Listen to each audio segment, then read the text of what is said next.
नागरी आयुष्यमान आरोग्य मंदिर बनलं आता तळेरामांचा दारू पिण्याचा अड्डा. शरदनगर कृष्णानगर चौकातील धक्कादायक वास्तव. पिंपरी चिंचवड महानगरपालिकेच्या आरोग्य विभागाचा हलगर्जीपणा. लाखो रुपयांचा ओपीडी प्रकल्प बंद. तळेरामांचा अड्डा मात्र सुरू आहे.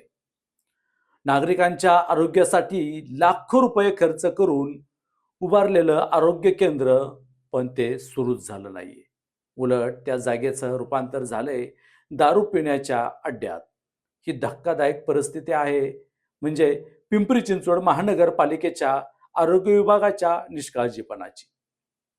पिंपरी चिंचवड शहरातील प्रभागाच्या हद्दीत येणाऱ्या शरदनगर कृष्णानगर चौक परिसरात नागरिकांच्या आरोग्याच्या दृष्टीने महानगरपालिकेच्या आरोग्य विभागाने नागरी आयुष्यमान आरोग्य मंदिर उभारलं आहे.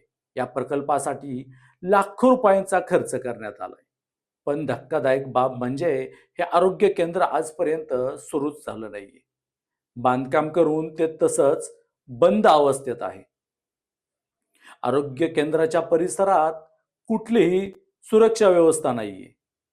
रात्रीची लाईटची व्यवस्था नाहीये. त्यामुळे या जागेचा गैरफायदा घेतला जात आहे.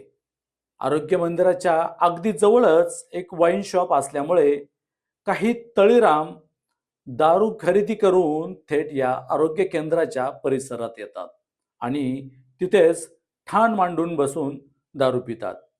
आरोग्य केंद्राचा परिसर अक्षरशः दारू पिण्याचा अड्डा बनलाय. हा प्रकार म्हणजे आरोग्य विभागाचा निष्काळजीपणा, प्रशासनाची उदासीनता आणि पोलीस यंत्रणेचा नाकारतेपणा दिसून येतोय.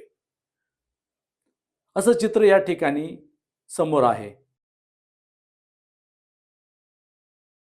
या प्रकारामुळे नागरिकांमध्ये संताप व्यक्त केला जात आहे.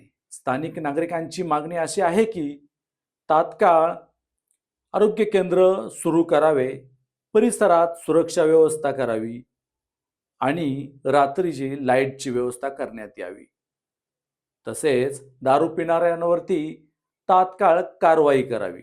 नागरिकांच्या पैशातून लाखो रुपये खर्च करून उभारलेला हा प्रकल्प जर अशाच पद्धतीने बंद राहणार असेल तर हा पैसा अक्षरशः वाया गेला असंच म्हणावं लागेल. आता प्रश्न असा आहे की पिंपरी चिंचवड महानगरपालिकेचा आरोग्य विभाग आणि पोलीस प्रशासन या गंभीर प्रकाराची दखल घेणार की या आरोग्य केंद्र असंच दारू पिण्याचा अड्डा बनून राहणार.